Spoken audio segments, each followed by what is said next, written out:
ಪ್ರಗತಿಪರ ರೈತರು ವೇದಿಕೆ ಹತ್ರ ಬಂದು ಆ ಸನ್ಮಾನವನ್ನು ಸ್ವೀಕರಿಸಬೇಕು ಅಂತೇಳಿ ನಾನು ಕೇಳ್ಕೊತಾ ಇದ್ದೀನಿ.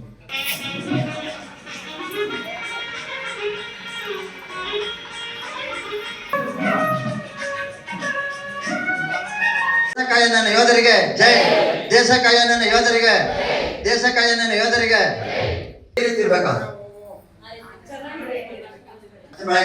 ಚೆನ್ನಾಗಿದೆ. ಅದು ಕಾರಣ ಏನಂದ್ರೆ ಎಲ್ಲ ಪೋಷಕಾಂಶಗಳನ್ನ ಬಳಕೆ ಮಾಡಿದ್ರೆ ಹಣ್ಣು ದಾಸ್ಪೃಷ್ಟವಾಗೈತೆ, ತಿನ್ಲಿಕ್ಕೆ ಕೂಡ ರುಚಿ ಇದೆ.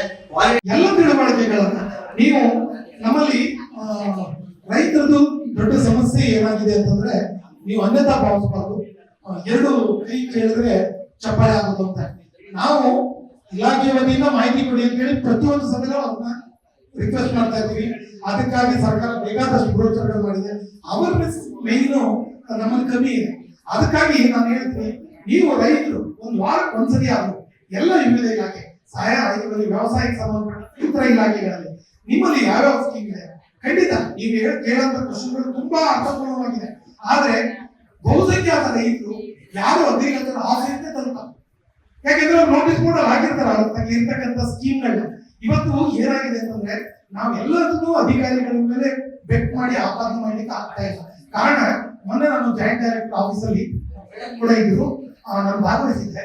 ಅಧಿಕಾರಿಗಳ ಸಂಖ್ಯೆ ತುಂಬಾ ಕಮ್ಮಿ. ನಾವು ಈಗ ಒಂದು ಆಫೀಸಲ್ಲಿ 9 ಜನ ಇರಬೇಕು ಅಂತಂದ್ರೆ ಅಲ್ಲಿ 2 ಅಷ್ಟೇ ಇದೆ. ಅವ್ರು ಯಾವ ಕೆಲಸ ಮಾಡ್ಲಿಕ್ಕೆ ಅಂದ್ರೆ ಸರ್ಕಾರ ಮಟ್ಟದಲ್ಲೂ ಕೂಡ ಕೆಲವು ಸಮಸ್ಯೆಗಳು ಹಾಗನ್ಬಿಟ್ಟು ಸರ್ಕಾರ ಆಗಲ್ಬಾರ್ದು ಇಲ್ಲ, ಅವರು ಕೂಡ ಬೇರೆ ಬೇರೆ ರೀತಿಯಲ್ಲಿ ಜನರಿಗೆ ಸಹಾಯ ಆಗುತ್ತ ಎಲ್ಲ ಕೆಲಸಗಳನ್ನು ಸರ್ಕಾರ ಕೂಡ ಮಾಡ್ತಾ ಇದೆ.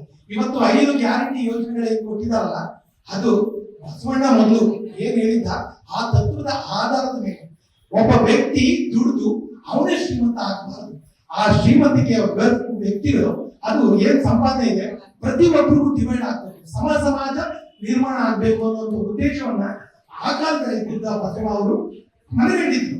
ಅದನ್ನೇ ಮುಂದೆ ಅಂಬೇಡ್ಕರ್ ಅವರು ಅಂತ ವಿಚಾರಗಳನ್ನ ಸಂವಿಧಾನದಲ್ಲಿ ಅಳವಡಿಸುವ ಮುಖಾಂತರ ಇವತ್ತು ಸಮಾಜವನ್ನ ನಿರ್ಮಾಣ ಮಾಡಲಿಕ್ಕೆ ಪ್ರತಿಯೊಂದು ಸರ್ಕಾರಗಳು ಅವರದೇ ಆದ ರೀತಿಗಳಲ್ಲಿ ಬಂದಂತ ಸರ್ಕಾರಗಳು ಮಾಡ್ತಾ ಇವೆ. ಹೆಗ್ಡೆ ಅವರು ನಿಮ್ಮಲ್ಲಿ ಆನ್ಲೈನ್ ಒಬ್ರು ಡಾಕ್ಟರ್ ಹೆಗ್ಡೆ ಅಂತ ಮಾತಾಡ್ತಾರೆ. ಅವ್ರು ನಾವು ಒಂದು ಕ್ವಶನ್ ಕೇಳಿದ್ರು, ಮೋದಿ ಅವರಿಗೆ ಅಷ್ಟೊಂದು ಬುದ್ಧಿವಂತಿಕೆ ನಿಜವಾಗ್ಲೂ ಇದೆಯಾ, ಅಷ್ಟೊಂದು ಸಮಗ್ರವಾಗಿ ಕಲ್ಕೊಂಡಿದಾರ ಅಂತ. ಅದಕ್ಕೆ ಅವ್ರು ಏನ್ ಹೇಳ್ತಾರೆ, ಡಾಕ್ಟರ್ ಮೋದಿ ಬುದ್ಧಿವಂತರಲ್ಲ, ಅವ್ರ ಜೊತೆ ಇಟ್ಕೊಂಡಿರುವಂತ ಅಧಿಕಾರಿಗಳು ಬುದ್ಧಿವಂತರು. ಯಾರು ಅಧಿಕಾರಿಗಳು ಅವ್ರಿಗೆ ಒಳ್ಳೆಯದನ್ನ ಹೇಳ್ತಾರೆ ಆ ಇಂಪ್ಲಿಮೆಂಟ್ ನ ಮೋದಿ ಅವರು ಮಾಡ್ತಾ ಇದ್ದಾರೆ ಅಂತ. ನಮ್ಮ ದೃಷ್ಟಿಗೆ ವ್ಯವಸಾಯಕ್ಕೆ ಸಂಬಂಧಪಟ್ಟಾಗೆ ಅಂತೇವ್ರು ಮೋದಿಗೆ ಸಿಕ್ಲಿಲ್ವಾ ಅನ್ನೋದೇ ನಂಗೆ ತುಂಬಾ ಇದೆ. ಎಲ್ಲಾ ಯೋಜನೆಗಳು ಚೆನ್ನಾಗಾಗ್ತಾ ಇದ್ರು ಕೂಡ ರೈತರಿಗೆ ಸವಲತ್ತು ಅಂದ್ರೆ ಇನ್ ಯಾವಾಗ ಮಾಡೋದು ಬೇಡ.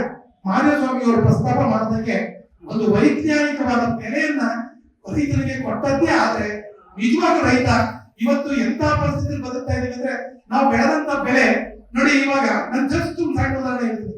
ಮೊದಲು ನಾವು ರೈತ ಭತ್ತ ಬೆಳೆದ್ವಿ, ಈ 2700 ರೂಪಾಯಿ ಇತ್ತು, ಇವಾಗ 2550 ರೂಪಾಯಿ ಆಗಿರ್ತದೆ. ಎಷ್ಟು ಬರೀ 15 ಕಾಲದಲ್ಲಿ. ಕಾರಣ ಯಾರು? ಸರ್ಕಾರ ಅಲ್ಲ, ಬೇರೆ ವ್ಯವಸ್ಥೆ ಅಲ್ಲ. ಇಲ್ಲಿ ನಮ್ಮ ದಲ್ಲಾಳಿ ವ್ಯವಸ್ಥೆಗಳು ನಮ್ಮ ಮಾರ್ಕೆಟ್ ವ್ಯವಸ್ಥೆಯನ್ನ ಹಾಳು ಮಾಡ್ತಾ ಇದ್ದಾರೆ. ಅದಕ್ಕೆ ಕಾರಣ ಯಾರು ಅಂದ್ರೆ ಇಂಟರ್ನೆಟ್ ಮತ್ತೆ ನಾವೇ ರೈತರು.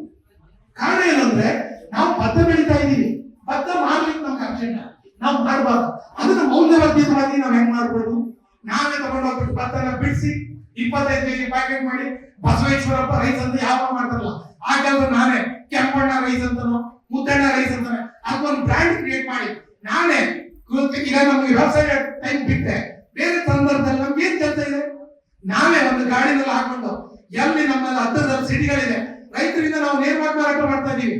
1500 ರೂಪಾಯಿ ನೀವು ಮಾರ್ಕೆಟ್ ತಗೊಂಡ್ರೆ ನಾವು 1400 ಕೊಡ್ತೀವಿ ಅಂತ ಹೇಳಿ ಅಕ್ಕಿನ ತಗೊಳ್ಳಿಕ್ಕೆ ರಸ್ತೆದಲ್ಲಿ ಬರ್ತಾರೆ.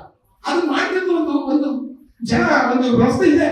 ಆದ್ರೆ ಹೆಚ್ಚಿನ ರೈತರು ನಮ್ಮ ಬೆಳೆದಂತ ಬೆಳೆಗಳನ್ನ ನಾವು ಮೌಲ್ಯವರ್ಧಿತವಾಗಿ ಹೆಂಗ್ ಮಾಡ್ಕೋಬಹುದು ಅನ್ನೋದ್ರ ತಿಳುವಳಿಕೆ ಇವತ್ತು ಹೆಚ್ಚಿನ ಸಂಖ್ಯೆಯಲ್ಲಿ ಆಗ್ಬೇಕಾಗಿದೆ.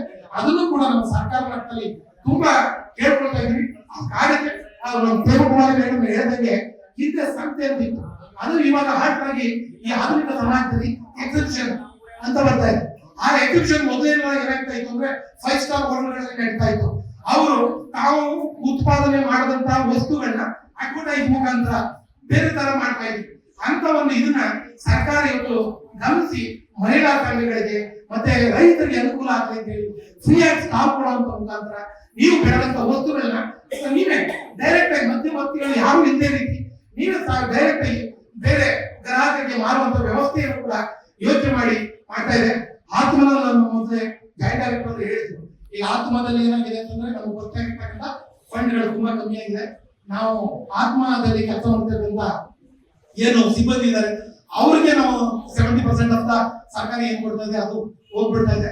ನಾವು ಆತ್ಮ ಇದರಲ್ಲಿ ಕೆಲವು ಸಮಗ್ರವಾದಂತ ಯೋಜನೆಗಳನ್ನ ಹಂಚಿಕೊಳ್ಳಿಕ್ಕೆ ಆಗ್ತಾ ಇಲ್ಲ ಅಂತ, ಅದಾಗಬಾರ್ದು ಅನ್ನೋ ಕಾರಣಕ್ಕಾಗಿ ನಮ್ಮ ಜಿಲ್ಲಾ ಸಚಿವರಾದಂತ ಎಸ್ ಸಿ ಮಾದೇವಪ್ಪನವರು ಕೂಡ ನೆಕ್ಸ್ಟ್ ರೈತ ಸಭೆಯಲ್ಲಿ ಕರೆದಾಗ ಅದ್ರ ಬಗ್ಗೆ ನೀವು ಆತ್ಮಕ್ಕೆ ಜಾಸ್ತಿ ನಮ್ಮ ಮುಖ್ಯಮಂತ್ರಿ ಇದ್ದಾರೆ, ನೀವು ರೈತರಿಗೆ ಉಪಯೋಗ ಆಗುವಂತದಕ್ಕೆ ಜಾಸ್ತಿ ಅನುದಾನವನ್ನ ಕೊಡಿ ಅಂತ ನಮ್ಮ ಕೃಷಿಕ ಸಮಾಜದ ರಾಷ್ಟ್ರೀಯ ರಾಜ್ಯಾಧ್ಯಕ್ಷರಾದಂತ ಇವತ್ತು ಸಿದ್ದರಾಮಯ್ಯನವರ ಬಲಗೈ ಆಗಿರ್ತಕ್ಕಂಥ ಮಾದೇವಪ್ಪನವರು ಆಗಿದ್ದಾರೆ. ಅವರು ಶಿಕಾರಿಪುರದವರು, ಅವರು ಮಾದೇವಪ್ಪನವರು ಭಕ್ತರಾಗಿದ್ದಾರೆ, ಸಿದ್ದರಾಮಯ್ಯನವರು ಭಕ್ತರಾಗಿದ್ದಾರೆ. ನಮ್ಮ ಕೃಷಿಕ ಸಮಾಜದ ವತಿಯಿಂದ ನಾವು ರೈತರಿಗೆ ಆಗ್ತಿರ್ತಕ್ಕಂಥ ಅನಾನುಕೂಲಗಳೇನಿದೆ ಅದನ್ನ ಮಾದೇವಪ್ಪನವರ ಮುಖಾಂತರ ಸಿದ್ದರಾಮಯ್ಯನವರಿಗೆ ಮನವರಿಕೆ ಮಾಡಿಕೊಟ್ಟು ನಾವು ಅಂತ ಒಂದು ಯೋಜನೆಗಳಿಗೆ ಅನುದಾನ ಜಾಸ್ತಿ ಆಗುತ್ತಲ್ಲ ನಾವು ಪ್ರಾಮಾಣಿಕ ಪ್ರಯತ್ನವನ್ನ ಮಾಡ್ತೀವಿ ಅನ್ನುವಂತ ಭರವಸೆಯನ್ನ ನಿಮ್ಗೆ ಹೇಳಿದಾಗ ಅವರ ವಂಶಸ್ಥರು ನಮ್ಮ ಸ್ವತಂತ್ರ ಚಳವಳಿಯಲ್ಲಿ ಭಾಗವಹಿಸುತ್ತಾರೆ. ಆ ಸ್ವತಂತ್ರ ಚಳವಳಿಯಲ್ಲಿ ನೀವು ಯಾರಾದ್ರೂ ನಿಮ್ಮ ತಾಲೂಕಿನಲ್ಲಿ ಸ್ವತಂತ್ರ ಕಾಯಿ ಹೋರಾಟ ಮಾಡೋದಂತ ಯಾರಾದ್ರೂ ಫ್ಯಾಮಿಲಿನ ನೀವು ಗುರುತಿಸಿ ಅವರೆಲ್ಲ ಸಿಂಪಲ್ ಲೈಫ್ ಲೀಡ್ ಮಾಡ್ತಾ ಇದ್ದಾರೆ. ನಾನು ಯಾಕಾದ್ರೆ ಹೇಳ್ತೀನಿ ಅಂದ್ರೆ ನಮ್ಮ ರೈತರು ಬೇರೆಯವರ ಪ್ರಭಾವವಾಗಿ ಈಗ ಒಬ್ಬ ಅಧಿಕಾರಿ 1.5 ಲಕ್ಷ ಸ್ಯಾಲರಿ ತಗೋತಾ ಇರ್ತಾರೆ, ಅವ್ರ ಕಾರಲ್ಲಿ ಓಡಾಡ್ತಾರೆ, ಅವ್ರ ಮಕ್ಕಳನ್ನ ಒಂದು 25,000-30,000 ಕೊಟ್ಟು ತಿಂಗಳಿಗೆ ಯಾವ್ದೋ ಸ್ಕೂಲಲ್ಲಿ ಓದಿಸ್ತಾರೆ ಅಂದ್ರೆ ನಾವು ಅವ್ರನ್ನ ಕಾಂಪಿಟೇಷನ್ ಮಾಡೋ ಸ್ಥಿತಿ ನಮ್ಮ ರೈತರಿಗಿಲ್ಲ. ಹಾಗಾಗಿ ನಾವು ಬೇರೆ ತರ ವ್ಯಾಮೋಹಕ್ಕೆ ಒಳಗಾಗೋದನ್ನ ಕಮ್ಮಿ ಮಾಡಿಕೊಂಡು ನಮ್ಮ ಸರ್ಕಾರಿ ಸ್ಕೂಲ್ಗಳಲ್ಲಿ ಸರ್ಕಾರಿ ಕಾನ್ವೆಂಟ್ಗಳಲ್ಲಿ ನಮ್ಮ ಮಕ್ಕಳನ್ನ ಓದುವಂತೆ ನಮ್ಮ ಲೈಫ್ ನ ಸಿಂಪಲ್ ಮಾಡ್ಕೊಂಡು ನಾನೊಂದು ಮೊನ್ನೆ ಒಂದು ಟಿವಿಯಲ್ಲಿ ಕಾರ್ಯಕ್ರಮ ನೋಡ್ತಾ ಇದ್ದೆ. ನಮ್ಮ ಕೃಷಿ ಸಚಿವರು ಕೂಡ ಆಗಿದ್ರು, ಇವಾಗ ಗಮನಾಭಿವೃದ್ಧಿ ಸಚಿವರಾಗಿರ್ತಕ್ಕಂಥ ಕಂದಾಯ ಸಚಿವರಾಗಿದ್ದ ಕೃಷ್ಣ ಬೈರೇಗೌಡರು ಹೆಂಡತಿ ಒಂದು ಮಾತಾಡಿದ್ರು, ನನಗೆ ಎಷ್ಟು ಸೂಕ್ತ ಅನಿಸ್ತು ಅಂತಂದ್ರೆ ಇಂಥ ಒಂದು ಸಭೆಗಳ ಮುಖಾಂತರ ಅಂತ ವಿಚಾರಗಳನ್ನ ಹೇಳ್ಬೇಕು. ಅವ್ರ ಹತ್ರ ಬರೀ 5 ಶರ್ಟ್ 5 ಪ್ಯಾಂಟ್, ಒಬ್ಬರ ಮಿನಿಸ್ಟ್ರು 5 ಶರ್ಟ್ 5 ಪ್ಯಾಂಟ್. ಯಾತಕ್ಕ ಈ ಮಾತನ್ನ ಹೇಳುದು ಅಂತಂದ್ರೆ ಸ್ವಾಮಿಗೌಡರು ಒಂದು ವಿಚಾರ ಪ್ರಸ್ತಾಪ ಮಾಡಿದ್ರು, ನಮ್ಗೆ ವ್ಯಾಮೋಹ ಜಾಸ್ತಿ, ಸೀರೆಗಳ ಒಂದು 50 ಇದ್ರು ಇನ್ನೂ ನನ್ನ ವೈಯಕ್ತಿಕ ಹೇಳೋದಾದ್ರೆ ನನ್ನ ಹೆಂಡತಿ ಹತ್ರ ಒಂದು 150 ಸೀರೆ ಇದೆ, ಸೀರೆನೇ ಹಾಕೊಂಡು ದಿನನೇ ನಾನು ನೋಡಿ ನನ್ನ ಹೆಂಡತಿ ಮೇಲೆ ಜೀವನ ಕಳ್ಕೊಳ್ಳ ಆದ್ರೂ ತಗೊಂಡು ಸಣ್ಣ ತಗೊಂಡು ಏನಪ್ಪ ಅವ್ರು ಬೆಳಿಗ್ಗೆ ಸೀರೆ ಇಂಥ ವ್ಯಾಮೋಹಗಳಿಂದ ನಾವು ಈ ತರ ಆಗ್ತಾ ಇದ್ವಿ. ಒಂದು ಅದ್ರ ಬದಲು ನಾವು ಚಿನ್ನ ಹೇಳಿದ್ರು, ಚಿನ್ನ ಕೂಡ ಮೌಲ್ಯ ಬಂದಿದ್ದ. ಇವತ್ತು ನಾನು ನನ್ನ ಮದುವೆನಲ್ಲಿ 2001ರಲ್ಲಿ ಮದುವೆ ಆಯ್ತು ನನಗೆ, ನಾನು 420 ರೂಪಾಯಿನ ಚಿನ್ನನ ಪರ್ಚೇಸ್ ಮಾಡಿದ್ದೆ. ಇವತ್ತು 1,20,000 ಇದೆ. ಚಿನ್ನ ತಗೊಂಡ್ರೆ ನಿಮ್ಮನ್ನೇನು ಆಗಲ್ಲ, ಚಿನ್ನಕ್ಕಾಗ್ಲಿ ಸೈಟ್ಗಾಗ್ಲಿ ನೀವು 1 ಗುಂಟೆ ಜಮೀನು ಕೊಡಿ. ನಾವು ರೈತರಿಗೆ ಹೇಳೋದು ಇಷ್ಟೇ, ನಿಮ್ಗೆ ಎಷ್ಟೇ ಕಷ್ಟ ಬಂದ್ರು 1 ಗುಂಟೆ ಜಮೀನು ನೀವು ಕೊಡ್ಕೋಬೇಡಿ. ನಮ್ಮ ಮೇಡಮ್ ಮುಂದೆ ಹೇಳಿದಂಗೆ ನಮ್ಮ ಒಂದು ಲೈಫ್ ಇದೆ, ಅದು ನಿಧಾನ ಆಗ್ತಾ ಇದೆ. ಯಾಕೆ ದೇವರು ಈ ರೈತರಿಗೆ ಎಲ್ಲ ದೇಶಕ್ಕೆ ಅನ್ನ ಕೊಡೋಕೆ ಇಂತ ಒಂದು ಇದು ನಿಧಾನ ಕೊಡ್ತಾ ಇದ್ದಾರೆ ಗೊತ್ತಿಲ್ಲ. ಬಟ್ ಒಂದಂತೂ ನಾನು ಹೇಳ್ತೀನಿ, ಸತ್ಯವಾಗಿ ಹೇಳ್ತೀನಿ, ರೈತನ ಒಂದು ಕಾಲ ಬಂದೇ ಬರುತ್ತೆ. ನೀವು 1 ಕ್ವಿಂಟಲ್ ಅಕ್ಕಿ ಬೆಳ್ಕೊಳ್ಳೋದೇ ಆದ್ರೆ ನಿಮ್ಗೆ ಇಷ್ಟು ದುಡ್ಡು ಕೊಡ್ತೀವಿ ಸರ್ಕಾರ ಬಂದ ಮುಂದೆ ಗೋಗಿರ್ಬೇಕು ಅಂತ ಸ್ಥಿತಿ ಬಂದೇ ಬರುತ್ತೆ. ಕಾರಣ ನಾವು ಹೆಚ್ಚು ಬೆಳೆಗಳನ್ನ ಬೆಳಿಬೇಕು ಅನ್ನುವಂತ ವಿಚಾರದಲ್ಲಿ ಹೋಗ್ಬಿಟ್ಟು ಮಳೆ ನೀರುಗಳನ್ನ ಹಾಳು ಮಾಡ್ತಾ ಇದೀವಿ. ಅದೊಂದು ಮೇಜರ್ ನಮ್ಮಲ್ಲಿ ಪ್ರಾಬ್ಲಮ್ ಇದೆ ರೈತರಲ್ಲಿ.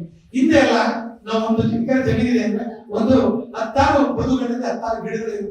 ಇವತ್ತು ನಮ್ಗೇನಾಗ್ತದೆ, ನೆರಳು ಹಾಕ್ಬಿಡುತ್ತೆ, ಇಳುವರಿ ಬರಲ್ಲ, ನಾವೇ ಅದನ್ನೆಲ್ಲ ಕಟಾವು ಮಾಡಿ ಮಳೆ ಬರುತ್ತೆ. ಮಳೆ ಬರಬೇಕು ಅಂದ್ರೆ ವೈಜ್ಞಾನಿಕವಾಗಿ ದೇಶದಲ್ಲಿ 33% ಅರಣ್ಯ ಇರಬೇಕು ಅಥವಾ ಹಸಿರು ಇರಬೇಕು ಅಂತ. ನಾವು ಅದನ್ನೆಲ್ಲ ಹಾಳು ಮಾಡ್ತಾ ಮಳೆ ಬರ್ತಾ ಇಲ್ಲ. ನಾವೇ ಮತ್ತೆ ಹೇಳ್ತೀವಿ ಹಿಂದೆಲ್ಲ ಮಳೆ ಆಗ್ತಿದ್ದು, ಈ ಮಳೆನೇ ಬರಲ್ಲ. ಅದ್ರ ಕಾರಣ ಯಾರಾಗಿದ್ರೆ ನಾವೇ ಆಗಿದ್ದೀವಿ. ಮತ್ತೆ ಒಂದು ಊರಲ್ಲಿ ಎಲ್ಲಿ ನಾವು ಹೋದ್ರು ಕೂಡ 4 ಕೆರೆಗಳಿತ್ತು. ಆ ಕೆರೆಗಳನ್ನ ನಾವೇನ್ ಮಾಡಿದ್ವಿ, ಎಲ್ಲ ಗದ್ದೆ ಮಾಡ್ತೀವಿ. ಈಗ ರೈತ ಸಂಘಟನೆಗಳು ನಿಮ್ಗೆ ನಿಜವಾದ ಒಂದು ಸಿಗ್ಬೇಕು, ನಾವು ಕೈ ಜೋಡ್ತೀವಿ. ನಿಮ್ಮ ಊರುಗಳಲ್ಲಿ ಎಲ್ಲರೂ ಕೆರೆಗಳಿದ್ದು ಅದು ಯಾವುದನ್ನ ಹಾಳು ಮಾಡಿ ಮುಚ್ಚಿದ್ದಾರೆ. ಆ ಕೆರೆಗಳೆಲ್ಲ ನಾನು ಹಿಂದೆ ನಿಮ್ಗೆ ಒಂದು ಸಣ್ಣ ಉದಾಹರಣೆ ಹೇಳ್ಬೇಕು ಅಂದ್ರೆ, ಗುಂಡ್ಲುಪೇಟೆ ಆ ಸೈಡ್ ಎಲ್ಲ ಹೋದ್ರೆ 4-6 ವರ್ಷಗಳ ಹಿಂದೆ ಎಲ್ಲ ತೆಂಗಿನ ಗಿಡಗಳು ಇವೆಲ್ಲ ಒಣಗೋಗಿತ್ತು. ಸರ್ಕಾರ ಒಂದು ಯೋಚನೆ ಮಾಡಿ ಎಲ್ಲ ಕೆರೆಗಳಿಗೆ ನೀರು ತುಂಬಿಸೋಣ ಇದು ಮಾಡಿದ್ರು. ನಮ್ಮ ಮನೆ ಯಾವ ನೀರು ಹೋಗಿದೆ. 3 ವರ್ಷದಿಂದ ಅಂತರ್ಜಲ ತುಂಬಾ ಹತ್ತಿರದಲ್ಲಿ ಸಿಗ್ತಿದೆ, ಪ್ರಯಾಣ ಇಲ್ಲ ಅಂತ ಹೇಳೋದು. ಹಾಗಾಗಿ ನಾವು ಇಂಥ ಕೆಲಸಗಳನ್ನ ಮಾಡ್ಕೊಂಡಾದ್ರೆ ನಮ್ಮ ಕೆರೆಕಟ್ಟೆಗಳನ್ನ ತುಂಬಿಸ್ತದೆ ಯಾರು? ನಮ್ಮ ಬೇರೆ ತಾಲೂಕು ಹೋಲಿಸ್ಕೊಂಡ್ರೆ ನಮ್ಮ ತಾಲೂಕಿಗೆ ಕಾವ್ಯ ಇದು ಆ ಕಡೆ ರಾಜಪರಮೇಶ್ವರ ಇದೆ, ಈ ಕಡೆ ರಾಮಸ್ವಾಮಿ ಇದೆ, ಮತ್ತೆ ಚಿಕ್ಕದೇವರ ಚಾನಲ್ ಇದೆ, ಎಲ್ಲ ಚಾನಲ್ ಇರ್ಬೋದು, ನದಿಗಳಿರ್ಬೋದು, ಎಲ್ಲ ಹತ್ತಿರದಲ್ಲಿದೆ. ಆದ್ರೆ ನಾವು ಮಳೆ ಬಂದಾಗ ಮತ್ತೆ ಕಾವ್ಯ ಮುಖಾಂತರ ಇರ್ಬೋದು, ಯಾವ್ದು ಮುಖಾಂತರ ಇರ್ಬೋದು, ನಮ್ಮಲ್ಲಿ ಬೇಕಾದಷ್ಟು ಫಂಡ್ಗಳಿವೆ. ನೀವು ನಿಮ್ಮ ಗದ್ದೆಗಳಲ್ಲೇ ಒಂದು ಕೊಳ ಅಥವಾ ಇದನ್ನ ನಿರ್ಮಾಣ ಮಾಡ್ಕೊಂಡು ನೀರನ್ನ ಇಂಗಿಸುವಂತ, ಭೂಮಿಗೆ ನೀರು ಇಂಗುವಂತೆ ಮಾಡ್ತೀವಿ ಅಂದ್ರೆ ಅಂತರ್ಜಲ ಮಟ್ಟ ಸ್ವಲ್ಪ ಏರಿಕೆ ಆಗುತ್ತೆ. ನೀವೆಲ್ಲ ನಮಗೆ ಮನುಷ್ಯನ ಮೇಯ್ನು ರೈತನ ತೊಂದರೆ ನೀರು ಹೊಂದಿಬಿಟ್ರೆ ಅವನ ಎಲ್ಲಾ ಬೆಳೆಗಳನ್ನು ಬೆಳೀತಾರೆ. ಆ ನೀರ್ನ ಮೂಲವನ್ನ ಅಂದ್ರೆ ಇದನ್ನ ಗುಣಮಟ್ಟವನ್ನು ಎತ್ಕೊಬೇಕು ಅಂದ್ರೆ ಮೇಲ್ಮಟ್ಟಕ್ಕೆ ನೀರು ಬರಬೇಕು ಅಂದ್ರೆ ನಾವೇನ್ ಮಾಡ್ಬೋದು ಅನ್ನೋದು ನಮ್ಮ ಕೈಯಲ್ಲಿದೆ. ಅಂತದಕ್ಕೆಲ್ಲ ಇಲಾಖೆಗಳಲ್ಲಿ ಬೇಕಾದಷ್ಟು ಅನುದಾನಗಳಿದೆ, ಅದನ್ನು ಬಳಸ್ಕೊಂಡು ಹೆಚ್ಚು ಮಾಡ್ಕೊಳ್ಳಿ ಅಂತ ಹೇಳಿ ನಾನು ಆ ರೈತರಿಗಾಗಿ ಕೆಲವು ಯೋಜನೆಗಳಂತಂದು ರೈತರ ಉಪಯೋಗಕ್ಕಾಗಿ ಮಾಡಿದ ಕಾರಣಕ್ಕಾಗಿ ಅವರ ಏನು ಚೌಧರಿ ಚರಣ್ ಸಿಂಗ್ ಅವ್ರನ್ನ ಹುಟ್ಟು ಹಬ್ಬವನ್ನ ರೈತ ದಿನಾಚರಣೆಯಾಗಿ ನಾವು ಮಾಡ್ತೀವಿ.